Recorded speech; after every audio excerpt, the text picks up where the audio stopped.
Hello and welcome to The Gaggle, where we challenge and, if necessary, destroy media narratives. I'm Peter Lavelle. Okay, Steve Bannon was served an indictment for embezzlement and money laundering, if I'm not mistaken, over a charity, quote unquote, a GoFundMe, to help build Trump's wall. Now, what we do know is that Donald Trump says that he had nothing to do with the initiative. Others make other claims, but there is no direct connection to the president, at least at this point. So this is still another person that has been in Trump's orbit that is facing legal prosecution. I don't need to enumerate all the other ones here. If you're watching this podcast, you know who they are. Rob, what do you make of this story? We don't know a whole lot. Again, I'm an old political warhorse. Nothing surprises me. I've seen it all, and it wouldn't surprise me if Bannon is guilty, but I would add the caveat that we can't just blame all of this on the Trump administration. Many years ago, I was working for a charity foolishly when I was appearing in television commercials and also producing and directing them. And there was a Haitian charity. And I went to Haiti, and I've never been so horrified in my life because I've never seen such extreme poverty. So how is it over the past 40 years we pumped billions into that country? And here's what I'm getting to: the Clintons. Where's all the money that went to Haiti through their foundation? And Haiti is still a horror. So let's again equally condemn everybody. If Steve, I'm sure Steve Bannon is guilty of one thing or another, but let's wait until the judicial process goes through it. And it is the Trump Department of Justice that's arresting him. So we'll have to applaud them for that. But why do we then let others completely skate without any condemnation whatsoever? Well, I mean, you just jumped way ahead of me because that's exactly where I wanted to go. Exactly.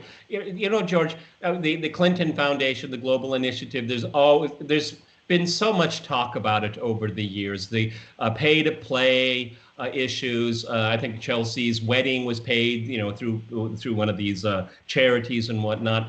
It is very difficult not to see a double standard in play here. Okay, I agree with Rob. If Steve Bannon is guilty and it can be proven, then suffer the consequences. I have no problem with that. That Senator Burr, allegedly having playing around with his stock portfolio with privy to information before the public had it. If he's guilty, lock him up. Okay, and he's a Republican. Okay, I have no problem with that here. But it seems to be skewed in one direction here, and these are very powerful political people, and they're very well connected, and people are going to draw that conclusion. Okay, of course, what I said earlier, still another person in the Trump orbit. Okay, that's true. Okay, that's empirically true, but if we look at the other cases,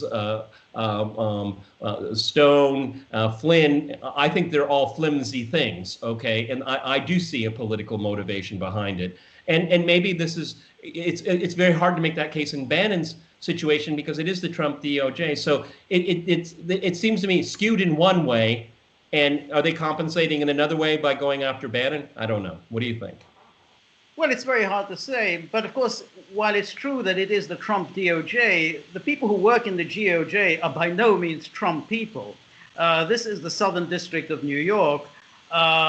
These are not people who are friends of Donald Trump. Remember, these are the people who went after Michael Cohen. The Justice Department is a very big department, and the Attorney General doesn't control what every single U.S. attorney in the country is doing. But but don't you think it'd be fair that Barr did know this was coming down? Well, he probably did, but I'm not sure that Barr has any real control over this. I mean, this is done by U.S. attorneys, and unless he's going to second guess every single U.S. attorney, I imagine he has to sign off on their work and see what happens. And we're going to have to see what happens with this indictment, because on reading it, superficial reading, it doesn't seem to me that there's very much there, because this seems to be something that goes on with all foundations, with all charities. Theoretically, all of the money raised should be going for Project X, but there are always administrative costs, somebody takes a salary or whatever.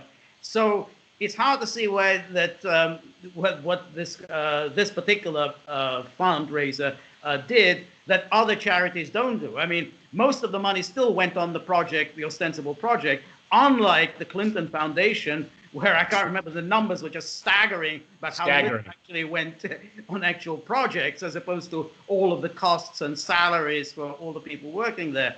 So we're going to have to see whether really there's very much to this case. I can't believe that it isn't political. I mean, it's very hard to believe. If you go after this, just 2 weeks after the New York Attorney General went after the NRA, now you're suddenly, of all these foundations, it's the one with Steve Bannon, Trump's closest aide.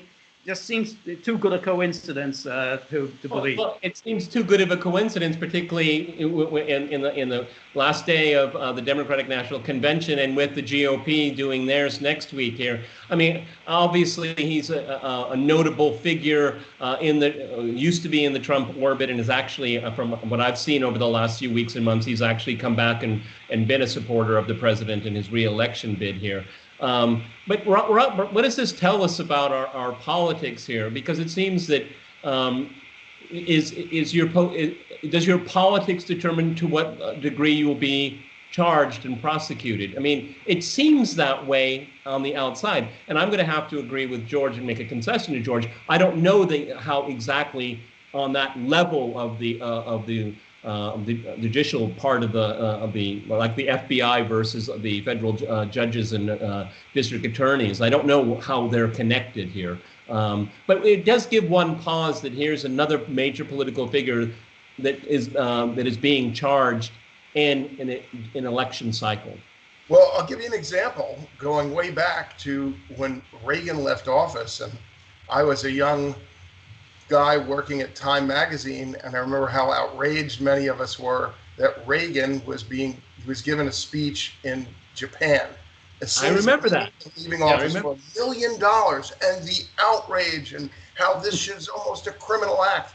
Yet Bill Clinton has made a cottage industry, and this really infuriates me, at speaking at private colleges, because he did it when my son was at Hamilton College and received a fee of $175,000 plus a private jet, all kinds of ludicrous perks. So it was more like $250,000 to this small college in the middle of upstate New York.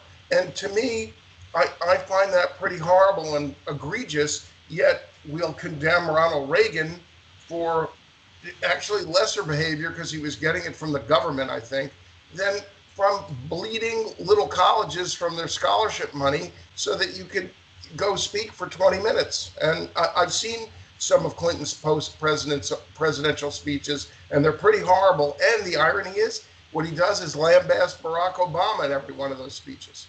There you go. Yeah, but, which is kind of an aside, is that, correct me if I'm wrong, both of you, but Clinton is the first one really to go after his successors. It was always it was an accepted rule that you don't do that, and particularly during a campaign. Mm-hmm. Oh yeah. And Obama hasn't done it until this. I remember when Reagan came back from Japan, his cronies, his friends, gave him a $2 million house. I remember that. I probably read that. I probably read that, your story, in Time magazine when I used to read Time. He had to change the address because it was 666 at Bellagio Road, and people were saying that 666 is the sign of the devil, and Reagan was the devil reincarnated, and there were people actually buying into that. So they changed the address. But the interesting thing, George, is that if we go back to the 2016 election, everybody wants Reagan's legacy. Everybody wants. It's really very interesting. I studied historiography in graduate schools. That means the philosophy of history and how you see it and how it changes. And so, we have everyone clinging to the Reagan legacy. And now, during this last convention, we had the resurrection of the wonderful soul known as George W. Bush. It's weird how these things play out. Right. No, that's exactly right. And the funny thing was that if you remember the Reagan years, he was held in utter contempt by most commentators, and they compared him unfavorably with Richard Nixon, not because they liked Watergate or any of that, but they thought, well, Richard Nixon actually, he pursued a shrewd, wise, statesman-like foreign policy, as opposed to the cowboy gangsterism of the Ronald Reagan's people. So the hero is always the last Republican but one. He's the one that they should be admiring.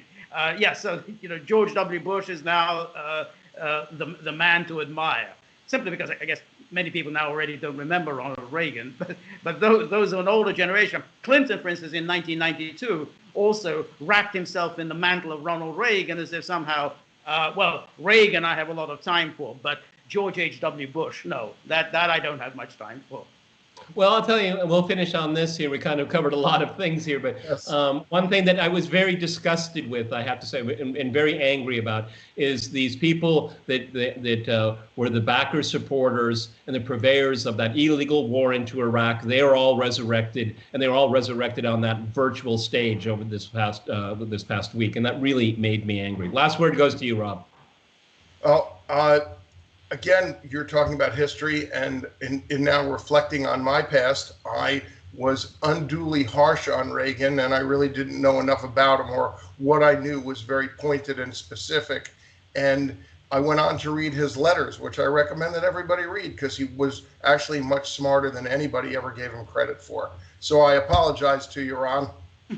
Okay. Well, I think that should be one of the goals of this new channel here, is to admit you're wrong. And I'm going to do it all the time, because I've changed my political thinking quite a bit in my adult life, and I'm very proud of that. It means I still got something going on up here, I think. I wish our politicians did. Okay, gentlemen. Yes. Thank you. I want to thank Rob and George for being with us here on the Gaggle. Those of you watching it, like, share, and subscribe, please. Okay. See you guys next week. Great to be here.